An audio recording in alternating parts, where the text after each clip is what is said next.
Today is World Refugee Day, and the UN says nearly 69 million people are currently displaced. More than 14,000 refugees have been admitted to the U.S. this year, but the U.S. is on pace to fall short of reaching its refugee cap by the end of this year. And the issue is causing controversy around the world. In Germany, Chancellor Angela Merkel is facing a possible mutiny over the issue. She has just 2 weeks to strike a deal with European allies as Germany's government is on the verge of collapsing. CBS News journalist Anna Noryskiewicz is in Berlin. She has been following the crisis. Anna, thanks for joining us. Anna, how has this become such a big issue that it could break the German government apart?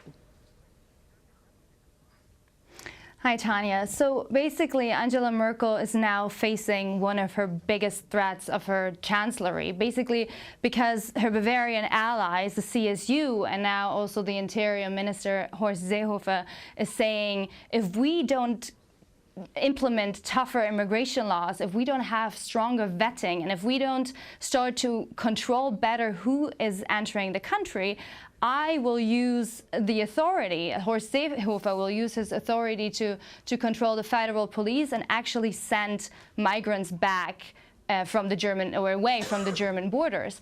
And this is, once again, putting Angela Merkel a lot under pressure, because she basically wants to find a unilateral and a common agreement with other European nations, saying we have to find a common solution in order to battle migrant and refugee crisis all over Europe, because basically the main ports of arrivals are Greece and Spain and Italy. And if we start to send back migrants from German borders, of course we are putting the other nations under pressure and a huge problem. So what Angela Merkel is doing right now is that she's asking her conservative allies in Bavaria to give her 2 more weeks in order to negotiate with other European nations. On Monday, for instance, she met with Giuseppe Conte, the Italian Prime Minister, and on Tuesday with Emmanuel Macron in order to find this common solution. And so, Anna, could you break down exactly what the issues are right now in Germany? Which parties are demanding tougher laws on migrants? So, of course, we have the right-wing populist party, the AfD, that stepped into parliament in the September 2017 elections. They form the biggest opposition now, and they are right-wing, anti-immigrant, saying we have to stop this huge immigration flow, and we need high-skilled workers and not just any immigrant who wants to come to Germany. So, of course, the AfD is putting the whole government under pressure. And then, of course, the CSU, the Bavarian, Merkel's Bavarian ally, saying that right now we need to control who's coming in, and we need to have tougher vetting laws and tougher rules on immigration in order, not to be confronted with such a flow like in 2015. Merkel is known for her open and welcoming migrant policy during the 2015 crisis. Does this new ultimatum threaten Germany's stance on immigration? Does it force her to take a harder line? Yes, it forces her a harder line because her interior minister is threatening to actually send migrants away from the German border, which would then mean that other European countries are going to be burdened with immigrants, which Merkel definitely doesn't want to do. This is what she's trying to figure out now with other European nations. She's saying together with France, with Italy, with Spain, we need to find a solution in order to keep migrants and refugees all over Europe and to integrate them in the whole European Union and not only in Germany. And of course, with the AfD, the right-wing populist party, being in the opposition, being the main opposition party, and already bringing a very anti-immigrant rhetoric to the parliament, she's of course even more under threat now from her very own party. Now, President Trump has also chimed in on Germany's political crisis. He tweeted yesterday about how, quote, crime is way up there, blaming the migrants. But that statement is not true. Crime is down in Germany. How have these remarks gone over there? How are they playing out in Germany?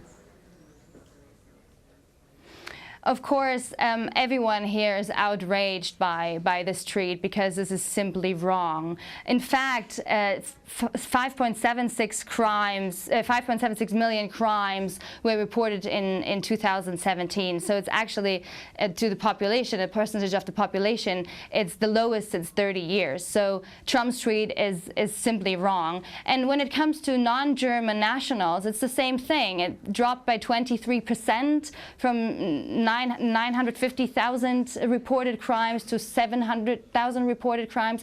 So this tweet is completely wrong, and of course causes huge outrage in Germany among not only German politicians, but of course the German population. And President Trump's remarks came as his own administration faced backlash over their immigration controversy. Do you see any parallels between the migrant crisis in the U.S. compared to Germany?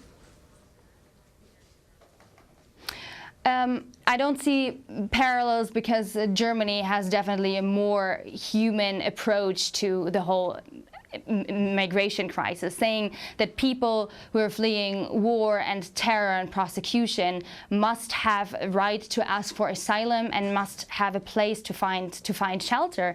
And also Germany, with its history, finds itself in a position where they feel responsible and where they feel that they have this historical responsibility to give people shelter. And this is what Merkel is trying to tell her parties and of course also tell the opposition since 2015.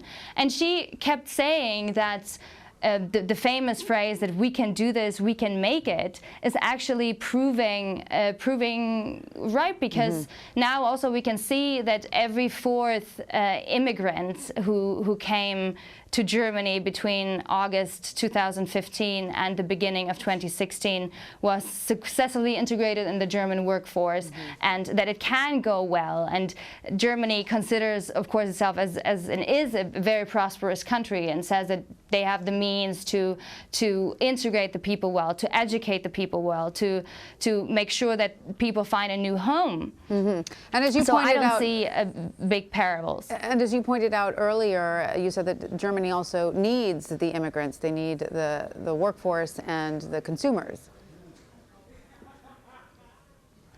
Exactly. This is one big aspect. This is where actually every party agrees. Every party agrees that Germany has a huge shortage of skilled workers, and of course the demographic change. I mean, the birth rate is very low. So it's about 750,000 newborns a year, which means that if we want to keep up the economic system, and if we want to keep up the welfare system and the whole social security system, we need immigration. And this is basically what every party agrees on. What they're saying is, and now the Bavarian ally, Merkel's Bavarian ally, is saying, agreeing with Merkel on the fact that immigration in Germany is needed, but they want stronger vetting and tougher immigration laws, and also that migrants or refugees who come to Germany can be sent back if they already applied for asylum in another European country.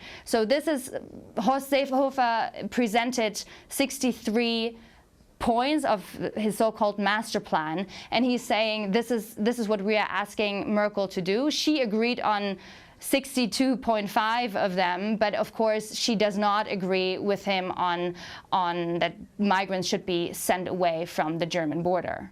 Anna Noryskiewicz, thank you so much for your time.